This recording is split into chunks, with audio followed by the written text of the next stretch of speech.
So for this presentation, we're going to look at how music and technology are related, and more specifically, how coding and music are related. And we're going to I'm going to show you some activities that you can do that will help teach kids how these two things are related. So first off, let's talk about technology and music. Technology has had a huge influence on music. If you think in terms of our ability to share music, it's really been a game changer. In the last 100 years, we've gone from not being able to record music at all to recording on vinyl, to recording on CDs, Apple Music, so on. And that's allowed us to take music which was very local, or you only had access to music if you knew someone that could play music, or you could afford to go to a concert, or for a lot of people, it was maybe a once a year of just singing, to be able to hear music from all over the world and have music available all the time. It's become a huge influence on people's lives. It's also technology has changed how we are able to produce music. If you think in terms of the instruments that we have, like electric guitars, synthesizers, that certainly has changed, the types of music that we can create. But just speakers themselves have made music change the nature of how we listen to music. We're able to go hear a band, of say 5 people play for thousands of people, or a singer can is able to sing for a huge audiences.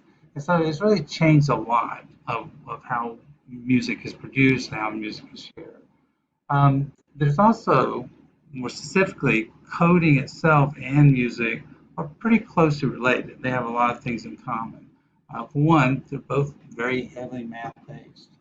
If you think how coding works, we code by using logic on computers, and really computers for the most part are just math, with electronics with math combined on them. And because of that, we're able to produce these really incredible detail, able to do a lot of things with computers, tell computers what to do. And then in music itself is very math based. You've got notes, different frequencies that produce the notes. You've got different rhythms, quarter notes, half notes, whole notes, rests. You have is a very very math based in general, and in studies have even shown people who are good at math are often good at music, because I think it uses a lot of the same skills. So what we're trying to do here is see how to kind of co-teach these, put these together, how to combine some lessons to teach coding along with music together. And so this is a series of lessons I co-taught with our music teacher in 6th grade general music class, and beginning and advanced band classes.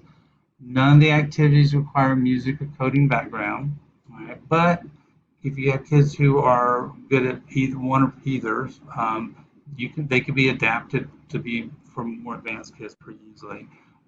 For example, you could with some of the like a couple of the activities, we tell the kids which notes to play. You could easily adapt that to have them for kids that are better, have more of a music background, to reading off sheet music or even creating their own music. So they certainly can be adapted, but we wrote these for kids without a background in music, so that everybody can participate. So there's three activities here that we'll look at, and the first one is coding music in Scratch, and this is where the kids will do some coding in Scratch to create a little orchestra, and they'll choose the instruments, and they'll have each kid will learn how to create the tune, and also how to make it their own. We'll use SongMaker, which is part of Google Chrome Music Lab, with some experiments in Google, and there'll be experiments with the shape of music, and then how to fill in missing parts of shapes to create a tune. And finally, we're going to look at music boxes. And with music boxes, what they'll do, the kids will actually, with an activity, will code a strip of paper to play on a music box. And that one is particularly interesting because that one has some ties to both the history of music and the history of computers. Punch cards, which is a strip of paper with holes in them, but essentially those were used until about 50 years ago. That's one of the main ways we enter data into to computers. And that was also how things like player pianos and other mechanical music was produced, and that was the main way people listened to music back before we had vinyl records and CDs and so on. So we're going to start off with the first activity, which is coding music in Scratch. So for this first activity, coding music with Scratch, what students are going to create an orchestra that plays a simple melody. So let me show you a couple examples. So let's look at this one. This is Mary Had a Little Lamb, and all the songs used in these are simple melodies that are nursery rhymes. But they certainly could be you could do other songs that your kids may be more familiar with. So in this one, they have 3 sprites, and then when I push the button,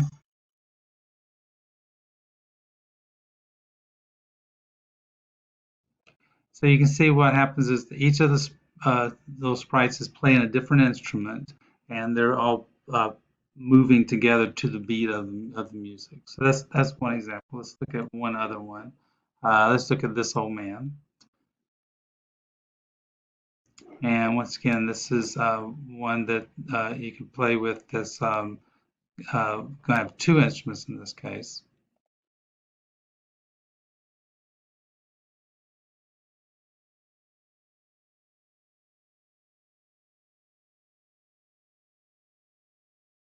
Right. So real simple, but the students were not only had to code the melody, they had to figure out the rhythm also, but they also had to figure out what sprite they wanted to use, and they had to figure out the background, try to choose what instruments they wanted. So there was actually quite a bit involved in this, and they got good practice with coding, but also some good work in music and seeing how notes were uh, were sequenced, made sequential, made a sequence of notes, and how to figure out the rhythm of the notes. So let me go through and explain how how you actually go about coding this. I'm going to show you how to use the Scratch music extension to code music in Scratch. So you find the music extension here, along with a lot of other extensions, down the bottom left of the Scratch page.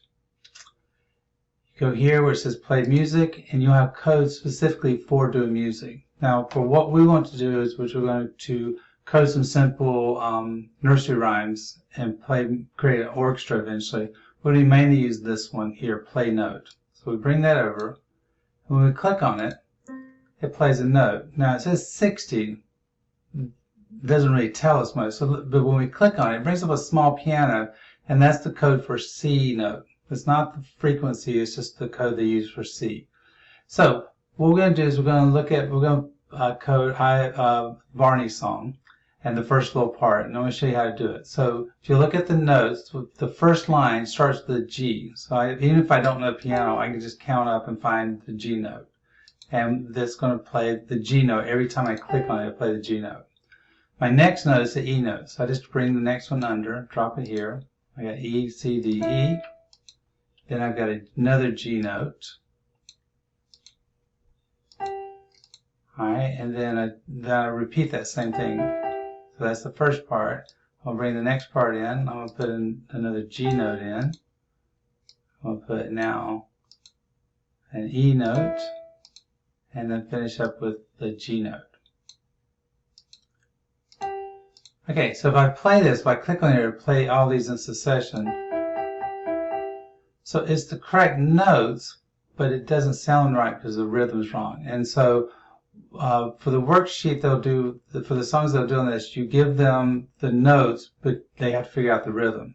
And in this case, if we listen to it, the I love you, you love me, that holds this note out a little longer. So I'm going to double it. I'm going to make it, instead of being a quarter note, it's a half note. So quarter, 0.25, half note is 0.5. And I should have the same thing here. So let's see what it sounds like now. That sounds like the right one for the Barney song. So now we'll code the second line. Now, one of the problems you're going to run into is you notice there's lots of notes on this, and there's going to be a long string of notes that's confusing.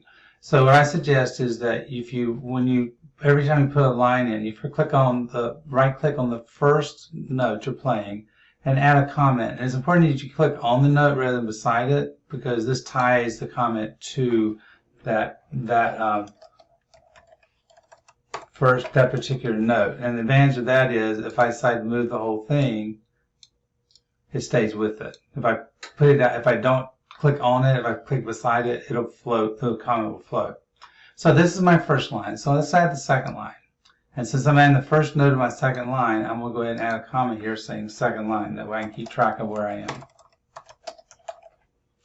All right, now, second line I'll start with an A. So I'm going to put my A in.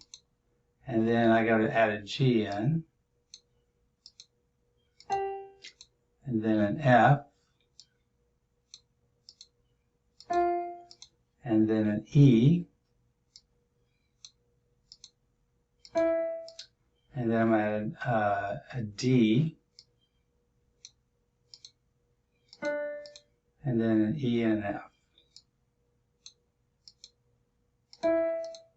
And finally is an F. Alright, so now let's listen to it now. And that sounds pretty much like the Barney song. I'm going to go and change this last one. I know that this is a longer note. If I don't change it, it'll run into the next line. But we'll just stop with those two lines. The last thing you should put in here, this will work as it is, but for later it will be useful if we can control this rather than clicking on it, if we can control it with a flag. So I'm going to put the flag on the top. And now every time I click the flag with something on the top right, it's going to give me play the whole thing.